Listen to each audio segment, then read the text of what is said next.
Hello and welcome everybody to Hall of the Twisted Warlord, which is the second to last abyssal dungeon in the first tier. This is a chess-themed dungeon that has two bosses which are relatively straightforward, however they will absolutely murder you if you do their mechanics wrong. The first boss is actually a multi-boss and it consists of a Phantom Legion Bishop and a Phantom Legion Rook. This fight is an absolute mess to begin with because you have two guys throwing out abilities willy-nilly, with the Bishop just throwing stuff all over the arena, and then you have the Rook belly flopping around doing even more damage. So try and avoid as much of that as possible. Now, the most important thing about this fight, which is the wipe mechanic, happens twice throughout the fight. The Bishop will do a huge explosion and then mark all 4 players with a target above their head. Now, after a while, 3 out of those 4 targets will be replaced with an aura around you that pushes back and damages everyone that touches it. One of the players, however, will keep their target, and that player needs to make it so that the Bishop is between them and the Rook. Because after a while, the Rook will fire a giant energy ball towards the marked player, and you need to hit the Bishop with it, because the Bishop is charging out a giant AoE that will one-shot everyone. So the strategy here is fairly straightforward. The marks go out, you spread out a little bit to not immediately start pushing each other around. If you get the aura, you run to the outside of the room to not push the marked player around, and if you are the marked player, simply position yourself so that the Bishop is between you and the Rook so it gets hit by the projectile.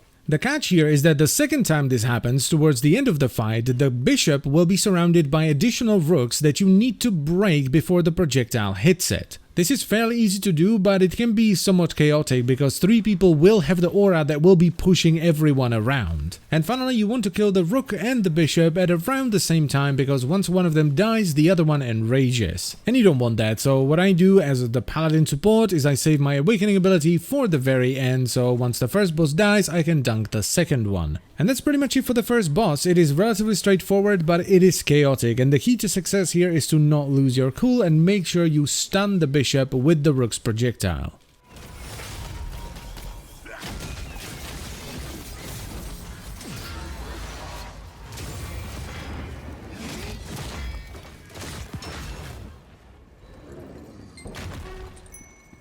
The second boss, which is Phantom Legion King, is very simple as well. He doesn't do that much damage, so you don't really have to worry about much, especially if you have a support that will throw out a shield or a heal here and there. But there are 2 stagger checks that will wipe you if you fail them. So make sure you have some skills that can break stagger on your bar, or alternatively you can use Whirlwind or Clay Grenades, which have high stagger as well. The first, much simpler stagger check happens towards the start of the fight, where the boss will encase itself in an orange bubble and then start slamming in random directions.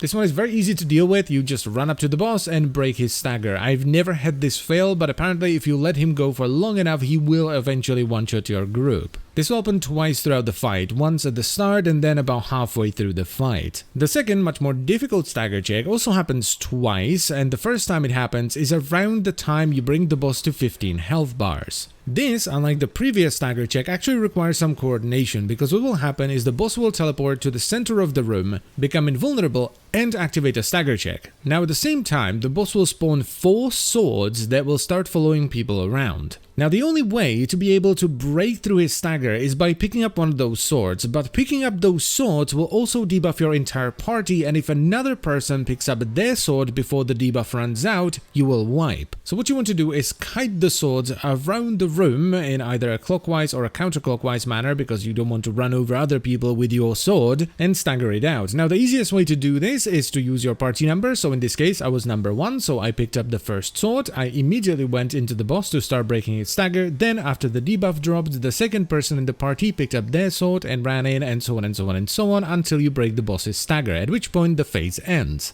And that's actually kind of it for the boss. Once you bring him to about 10 health bars, you will get the orange stagger check, which is the easier one, and then once you bring him down to about 5 health bars, you're gonna get the purple stagger check, so you're gonna have to deal with the swords once again. So if you can do each stagger check twice, you can kill the boss. Congratulations, enjoy your mini loots. It is really all about coordinating the swords and having enough stagger to break through the stagger bars. You don't need a ton of damage, as you can see over here. I managed to do it in a party where I was the paladin going full support, and we also had a bard, which naturally does does less damage than a normal DPS. Now, if you're in a more coordinated group, it is always better to just not use the party numbers, but instead order the swords based on how much stagger damage people can do, with people that do more stagger damage going first. Because the faster you can stagger the boss, the shorter the phase is, and the less chance there is for someone to make a mistake. And that is pretty much it, so I thank you very much for watching. As always guys, I hope you've enjoyed the video and found it helpful, and I will see you next time. Bye bye.